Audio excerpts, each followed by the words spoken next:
Gandarvakottai AIADMK ex MLA Narthamalai Arumugam தாவேகாவில் இணைந்துள்ளார். TVK MLA Subramani முன்னிலையில் அவர் தன்னை இணைத்துக் கொண்டார். தேர்தலுக்கு பின் அதிமுகவில் ஏற்பட்ட பிளவு மற்றும் கட்சி தலைமை மீதான அதிருப்தியால் சிலர் தாவேகா திமுகவில் ஐக்கியமாகி வருகின்றனர்.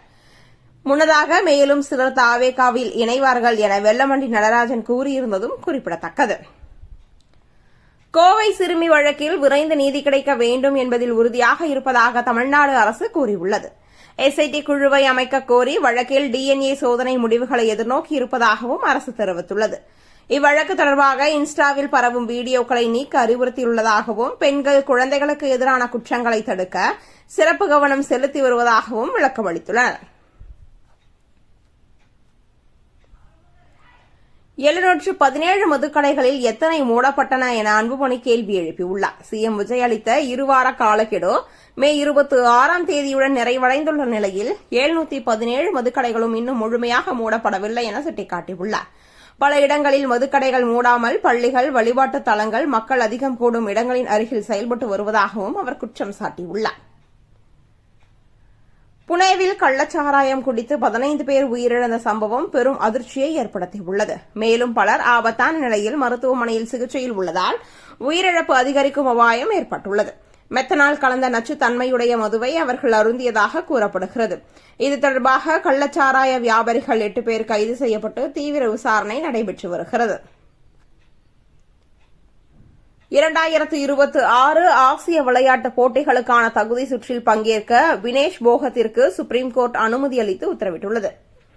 ஏற்கனவே அனுமதி வழங்கிய HCயின் உத்தரவை எதிர்த்து இந்திய மல்யுத்த சம்மேளனம் தாக்கல் செய்த மேல்முறையீட்டு மனுவை விசாரித்த இந்த உத்தரவு பிறப்பிக்கப்பட்டுள்ளது.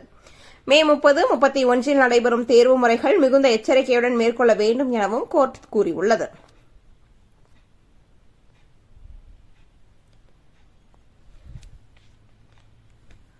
பாட்டில்களை திரும்ப பெறும் திட்டத்திற்கு எதிராக டாஸ்மாக் ஊழியர்கள் போராட்டம் நடத்தி வருவது நம் அனைவருமே தெரிந்த ஒன்றுதான். தற்பொழுது இந்த ஒரு போராட்டம் வாபஸ் வாங்கியுள்ளதாக தகவலானது வெளியாகியுள்ளது. கரூர், நாமக்கல், கிருஷ்ணகிரி உள்ளிட்ட மாவட்டங்களில் 3 நாட்களாக அடைக்கப்பட்டிருந்த கடைகள் இன்று மீண்டும் திறக்கப்பட்டன. பாட்டில்களை திரும்ப பெறும் திட்டத்திற்கு 1 மாதத்தில் தீர்வு காண்பதாக அமைச்சர் உத்தரவாதம் அளித்ததால் ஊழியர்கள் பணிக்கு திரும்பியதாக தகவல் வெளியாகியுள்ளது.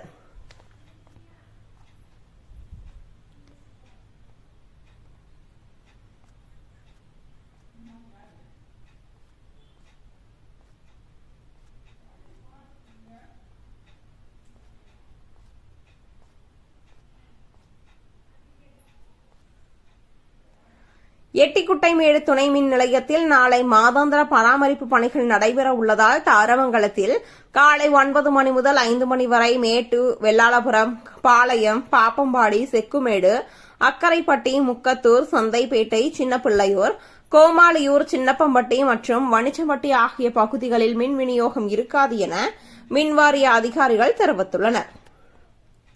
பயிர்க்கடனை முழுமையாக தள்ளுபடி செய்ய கோரி விவசாயிகள் போராட்டத்தில் ஈடுபட்டு வருகின்றனர். தமிழகத்தின் பல்வேறு மாவட்டங்களிலும் குறைதீர்ப்பு கூட்டத்தை புறக்கணித்து விவசாயிகள் போராட்டத்தில் ஈடுபட்டுள்ளனர். தலையில் முக்கால போட்டு அரசுக்கு எதிரான முழக்கங்களை எழுப்பினர். தாவேகாவின் தேர்தல் வாக்குறுதியின்படி பயிர்க்கடன் தள்ளுபடி செய்ய வேண்டும் என விவசாயிகள் வலியுறுத்தியுள்ளனர். சித்தராமையாவை புகழ்ந்து DK சிவக்குமார் சோசியல் மீடியா பதிவில் பதிவிட்டுள்ளார். கடவுள் ஆசீர்வாதங்களையோ சாபங்களையோ கொடுப்பதில்லை, அவர் வாய்ப்புகளை மட்டுமே கொடுக்கிறார். அவற்றை எவ்வாறு சிறந்த முறையில் பயன்படுத்திக் கொள்வது என்பதற்கு சித்தராமையாவின் வாழ்க்கையே சான்று என கூறினார். அவருடன் இணைந்து பணியாற்றியது ஒரு பாக்கியம் எனவும் கர்நாடகாவின் வளர்ச்சிக்காக அவருடைய வழிகாட்டுதலில் பயணிப்பேன் என்றும் தெரிவித்துள்ளார். நாட்டின் பெரும்பாலான பகுதிகளில் ஜூன் மாதத்தில் வெப்பநிலை இயல்பை விட அதிகமாக இருக்கும் என IMD கணித்துள்ளது. தமிழ்நாடு, ஹரியானா, பஞ்சாப், பீகார், ஒடிசா, சத்தீஸ்கர், குஜராத், ஆந்திரா, மகாராஷ்டிரா உள்ளிட்ட 11 மாநிலங்களில் வெப்ப அலை அதிக நாட்கள் நீடிக்க வாய்ப்புள்ளது. குறைவான மழை பொழிவு, அதிக வெப்பத்தால் விவசாயம், குடிநீர் ஆதாரங்கள் மற்றும் மின்சேவை பாதிக்கப்படக்கூடும் எனவும் கூறப்பட்டுள்ளது. பட்டுவேட்டி சட்டையில் CM விஜய் அவர்கள் முதல் முறையாக தலைமை செயலகம் வந்துள்ளார். இது தற்பொழுது சமூக வலைதள பக்கத்தில் மிக வேகமாக பரவி வருகிறது. சிஎமான பிறகு கருப்பு கோட் சூட்டிலேயே வலம் வந்த அவர் வேட்டி சட்டைக்கு மாறியுள்ளதை தாவேகாவினர் சோசியல் மீடியாவில் ட்ரெண்ட் செய்து வருகின்றனர். காலையில் தனது மேலாளர் இல்ல நிகழ்ச்சிக்கு இதே காஸ்டியூமில் சென்ற அவர் அங்கிருந்து தலைமை செயலகம் வந்ததாகவும் தற்பொழுது கூறப்பட்டுள்ளது. பெற்றோர் தங்கள் பிள்ளைகளை வைபவ் சூரியவன்ஷியிடம் ஒப்பிட வேண்டாம் என ஹனுமா விஹாரி கேட்டுக் கொண்டுள்ளார். 15 வயதிலேயே சூரியவன்ஷியின் ஆட்டம் பிரமிக்க வைப்பதாக அவர் பாராட்டியுள்ளார். மேலும் எல்லா குழந்தைகளுக்கும் அவர்களுக்கான நேரம் வரும் என்றும் வயது என்பது வெறும் எண் மட்டுமே என்று கூறினார். பிள்ளைகளின் திறமையை நம்பினால் ஒருநாள் அவர்கள் பெற்றோர்களை பெருமைப்படுத்துவார்கள் எனவும் அறிவுரை கூறியுள்ளார். சீன விவசாயி ஒருவரின் உடலில் 1.3 கிலோ எடையுள்ள சிறுநீரக கல் இருந்தது டாக்டர்களை அதிர வைத்துள்ளது. கடந்த 3 ஆண்டுகளாக சென் என்ற அந்த விவசாயிக்கு சிறுநீர் கழிக்கும்போது கடுமையான வலி இருந்துள்ளது. மருத்துவமனையில் சென்று பரிசோதனை செய்தபோது அவரது சிறுநீர் பையில் 1.3 கிலோ எடையுள்ள மிகப்பெரிய கல் இருப்பது தெரியவந்தது. அறுவை சிகிச்சை செய்து நீக்கப்பட்ட அந்த கல்லின் போட்டோ சோசியல் மீடியாவில் தற்பொழுது வைரலாகி வருகிறது.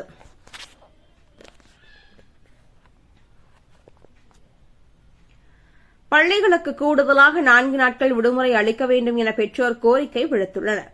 கோடை விடுமுறைக்காக வெளியூர் சென்றோர் சிரமமின்றி சொந்த ஊர் திரும்ப ஏதுவாக ஜூன் 8 பள்ளிகளை திறக்க வேண்டும் என வலியுறுத்தியுள்ளனர். ஏற்கனவே ஜூன் 1க்கு பதிலாக ஜூன் 4 பள்ளிகள் திறக்கப்படும் என தமிழக அரசு அறிவித்துள்ளது. கடும் வெப்பநிலை காரணமாக மாணவர்களின் நலன் கருதி இந்த முடிவை எடுத்ததாகவும் அரசு தரப்பில் கூறப்பட்டுள்ளது.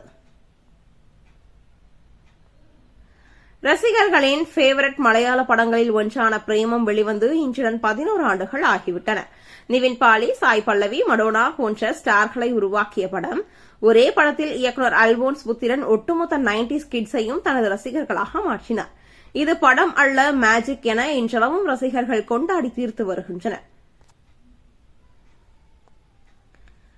எம்ஐ கேப்டன் பொறுப்பிலிருந்து ஹர்திக் பாண்டியா மாற்றப்பட உள்ளதாக தகவல் வெளியாகியுள்ளது. அணியின் தொடர் தோல்விக்கு அனைவரையும் ஒரு காரணமாக நிர்வாகம் பார்க்கிறதா? வலுவான அணியை ஏலத்தில் எடுத்தும் படுதோல்வியை சந்தித்ததால் அவர் மீது உரிமையாளர்கள் அதிருப்தியில் உள்ளனர். அதனால் புதிய கேப்டனை நியமிக்கும் யோசனையில் உள்ள அம்பானி குடும்பத்தின் லிஸ்டில் சூர்யா, பும்ரா, திலக் வர்மா போன்றவர்கள் உள்ளதாகவும் கூறப்பட்டுள்ளது. இன்று தொடங்கப்படவிருந்த சிங்கப்பெண் சிறப்பு அதிரடிப்படை துவக்க நிகழ்ச்சியை சிஎம் விஜய் ரத்து செய்ததற்கு எதிர்க்கட்சிகள், நெட்டிசன்கள் கொந்தளித்து வருகின்றனர். குறிப்பாக தமிழக பெண்களின் பாதுகாப்பை விட தன் உதவியாளர் வீட்டில் பால் காய்ச்சுவதுதான் இன்றைய முதல்வருக்கு முக்கியம் என அதிமுக விமர்சனம் செய்துள்ளது. எக்ஸ் பதிவில் பெண்கள் எக்கேடாய் போனால் என்ன என்று சிஎம் இருப்பதாகவும் கேள்வி எழுப்பியுள்ளனர்.